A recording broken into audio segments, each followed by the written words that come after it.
Il est actuellement 21h43 et non, je n'ai pas abandonné pour le mot du jour. J'ai juste extrêmement manqué d'imagination. Le mot du jour, pour ce 6e jour, c'est le mot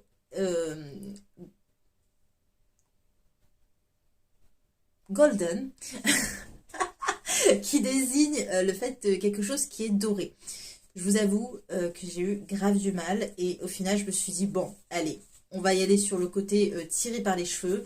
Je vais vous parler des deniers, les écus, qui représentent au final des pièces d'or. Hein. Donc écoutez, donc dans le tarot, hein, vous vous en doutez, on va parler de cartomancie ce soir. J'essaie juste de vous trouver la... Où est-ce qu'il est? Le voici. Alors, qu'est-ce que je peux vous dire sur la série des deniers? Comme vous le savez, le tarot est divisé en 4 grandes familles, les épées, les deniers, les bâtons et les coupes. Et notre cher denier va représenter tout l'aspect à la matérialité. C'est la famille du tangible dans le tarot.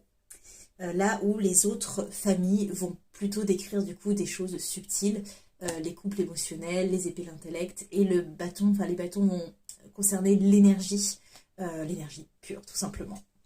Alors certes, les deniers vont correspondre aux finances et au matériel dans les lectures en tarot, mais ça va aussi désigner tout ce qu'on fait entrer dans la matière de manière générale, donc sous un point plus analytique de la personne, le comportement. Donc comment on va utiliser notre énergie, par quelles émotions on va driver notre comportement, par quelles pensées on va driver notre comportement. Tous ces domaines subtils que sont les coupes, les épées et les bâtons vont descendre dans la matière et régir notre comportement. Autant vous dire que ce que l'on met dans la matière, c'est la richesse dont on va se nourrir. Et c'est de ça aussi que parlent les deniers, c'est l'abondance que l'on crée en mettant en place des comportements au quotidien, en les régulant dans la matière et en les régularisant surtout.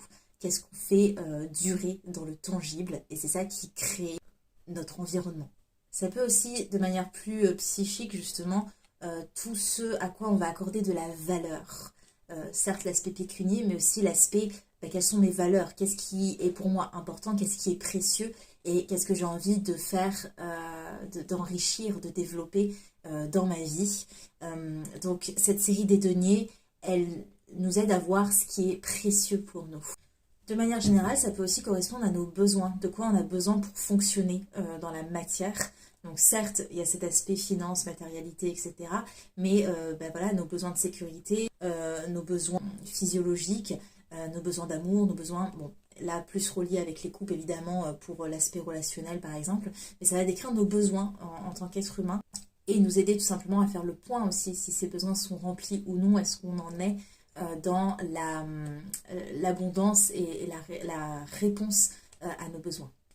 Dernière chose que peut décrire aussi la série des deniers, ça va être l'aspect à nos potentialités. Quels sont nos potentiels dans la matière? Est-ce qu'on peut développer là où évidemment, par exemple, la série des bâtons, ce sera de mettre ses potentiels en action, d'y mettre de l'énergie, donc de les rendre vivants.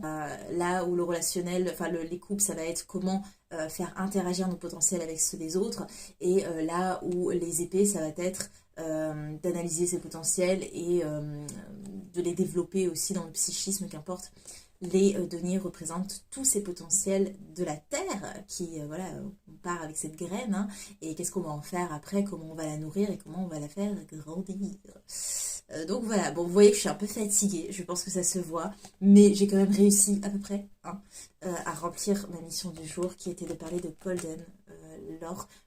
On dit que c'est validé, oui on dit que c'est validé. Allez, je vous retrouve demain.